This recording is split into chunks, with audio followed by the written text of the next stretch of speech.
Hi friends, welcome back to my channel మా ఇంటి అభిరుచి.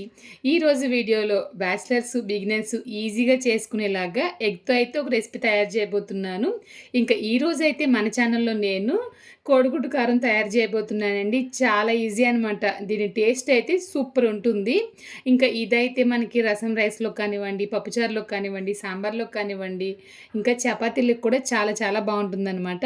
అస్సలు ఆలస్యం చేయకుండా ఇంకా వీడియోలోకి వెళ్ళి దీని తయారీ విధానం ఎలా అని చూసేద్దామా. వీడియోలోకి వెళ్లే ముందు చిన్న రిక్వెస్ట్ అండి, మీరు కనుక మొదటిసారిగా మన ఛానల్లో వీడియోలు చూస్తున్నవారు, మన ఛానల్లోని వీడియోలు మీకు నచ్చినట్లయితే కనుక మీరు ఇంకా మన ఛానల్ని సబ్స్క్రైబ్ చేయకుండా వీడియోస్ చూస్తున్నట్లయితే కనుక ప్లీజ్ మన ఛానల్ని సబ్స్క్రైబ్ చేయండి.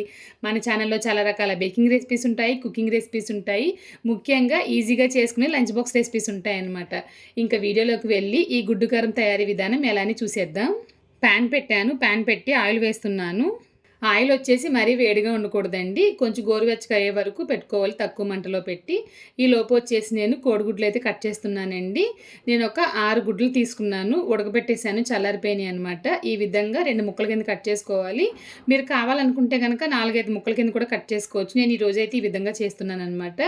ఇంకొక విషయం ఏంటంటే, గుడ్డు కట్ చేసే ముందే ఈ విధంగా చాకుతో ఘాట్లు పెట్టండి. ఎందుకంటే గుడ్డు ఫ్రై చేసినప్పుడు ఏమవుతుందంటే, మనం కట్ చేసిన గుడ్డు వచ్చేసి పేలే అవకాశం 100% ఉంటుంది. అందుకని ఈ విధంగా చేయండి. ఇంకా నేనైతే 6 గుడ్లు ఈ విధంగా కట్ చేసేసి ప్లేట్లో పెట్టేశానండి. ఒక పక్కన ప్యాన్లో ఆయిల్ అయితే వేడెక్కింది. ఇప్పుడు దీంట్లో నేను కారం వేస్తున్నాను. నేను ఒక 3 టేబుల్ స్పూన్ల కారం అయితే వేసానండి. వేసిన తర్వాత కొంచెంగా సాల్ట్ కూడా వేస్తున్నాను. వేసి కొంచెంగా ఫ్రై చేయాలండి. నేను ఈ ఫ్రై కోసం ఉపయోగించిన కారం వచ్చేసి తమిళనాడు కారం అనమాట. ఆల్రెడీ మన ఛానల్లో నేను ఈ రెసిపీ తయారు చేసి వీడియో పోస్ట్ చేశానండి. ఇంకా కారం వేసిన తర్వాత మాడకుండా ఈ విధంగా కలపాలి.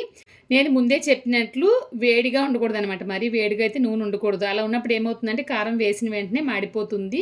ఎందుకంటే ఈ కారం తయారు చేసినప్పుడు చాలా రకాల పప్పులు వేసి, బియ్యం వేసి ఈ కారం అనేది తయారు చేస్తామన్నమాట. సో అందుకని చెప్పేసి తక్కువ వేడిలో ఉన్నప్పుడే కారం వేసి మనం కారం ఫ్రై చేయాలి. కారం కొంచెం వేగిన తర్వాత గుడ్లు వచ్చేసి ఈ విధంగా పేర్చాలండి. ఎల్లో వచ్చేసి కింద సైడ్కి ఉండాలి. ఇలా చేసినప్పుడు ఏంటంటే ఈ కారం లేయర్ అనేది గుడ్డుకు వచ్చేసి పట్టుకుంటుంది అనమాట. ఎలా అంటే మనం 65 అంతా చేసినప్పుడు ఏ విధంగా మసాలా అంతా పట్టుకుంటుందో ఆ విధంగా అయితే గుడ్డుకు పట్టుకుంటుంది. ఇంకొక విషయం ఏంటంటే, ఈ కారం రెసిపీ ఆల్రెడీ మన ఛానల్లో పోస్ట్ చేశానండి. ఒకవేళ మీరు ఈ కారం తయారు చేసుకోలేనంటే కనుక ఇప్పుడు డీమార్ట్లో అన్ని చోట్ల ఆచి కొలంబు మిలగాతూల్ అని చెప్పేసి, అంటే ఆచి కూర కారం అనమాట, అది దొరుకుతుంది.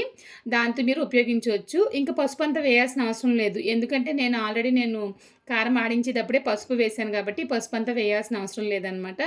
అసలు ఎంత బాగుంటుందంటే టేస్ట్ చాలా బాగుంటుందండి. ఒకసారి ట్రై చేసి చూడండి. ఇంకా ఆచి మసాలా ఎందుకు చెప్పానంటే అది ప్రమోషన్ వీడియో కాదనమాట. ఇక్కడ అందరూ వాడతారు, ఆ కారం వచ్చేసి వాడతారు. ప్రతి ఇంట్లోనూ కూర కారం అనేది ఈ విధంగా తయారు చేస్తారనమాట. సో ఆ బ్రాండ్లో వచ్చేసి ఉంటుంది కాబట్టి ఆ కారం అనేది నేను చెప్పాను, కానీ ప్రమోషన్ వీడియో అయితే కాదు. మన సైడ్ వచ్చేసి ఈ విధంగా కారం ఆడించారు కాబట్టి. ఇంకెక్కడ మీరు చూసారంటే గుడ్లు వచ్చేసి ఒక 3-4 నిమిషాలు అలా వదిలేసానండి. ఆ కారం అంతా ఒక లేయర్ కింద పట్టింది కదా, ఎల్లో కూడా బయటికి రాలేదు. ఇలా చేసిన తర్వాత ఇప్పుడు ఇవన్నీ రివర్స్లోకి తిప్పుతున్నాను అనమాట. రివర్స్లో తిప్పిన తర్వాత రెండో వైపు కూడా ఈ మసాలా అంతా బాగా పడుతుంది. మీరు కావాలనుకుంటే ఇంకొక 5 నిమిషాలు అలా ఉంచేయచ్చు, మంచి లేయర్ అనేది వస్తుందనమాట. ఇంకా అయిపోయిందనమాట. ఇక్కడ నేను వచ్చేసి కొంచెంగా కొత్తిమీర అయితే వేస్తున్నాను, కింద అడుగంటకుండా ఉండడం కోసం అని చెప్పేసి ఈ విధంగా నేను ప్యాన్ని కదుపుతున్నాను అనమాట. ఇంకొక విషయం ఏంటంటే, మనం నాన్ స్టిక్కీ ఉపయోగించడం కంటే ఇటువంటి స్టీల్ ఉపయోగించినప్పుడు కింద అడుగంటకుండా ఉంటుంది. ఒకసారి స్టీల్ ట్రై చేసి చూడండి. పైన వచ్చేసి కొంచెంగా కొత్తిమీర వేసానండి. అంతేనండి, ఎంతో టేస్టీగా 5 నిమిషాల్లో బ్యాచిలర్స్ బిగినర్స్ ఈజీగా చేసుకునేలాగా ఒక మంచి సైడ్ డిష్ ఎగ్ ఫ్రై అయితే తయారైపోయింది. ఈ గుడ్డు కారం వేపుడు మీరు కూడా ట్రై చేయండి. ఈరోజు మన ఛానల్లో కోడిగుడ్డు కారం వేపుడు తయారీ విధానం ఎలా అని చూశారు కదా. ఈ వీడియో కనుక మీకు నచ్చినట్లయితే లైక్ చేయండి, షేర్ చేయండి. మీరు ఇంకా మన ఛానల్ని సబ్స్క్రైబ్ చేయలేదంటే కనుక ప్లీజ్ మన ఛానల్ని సబ్స్క్రైబ్ చేయండి.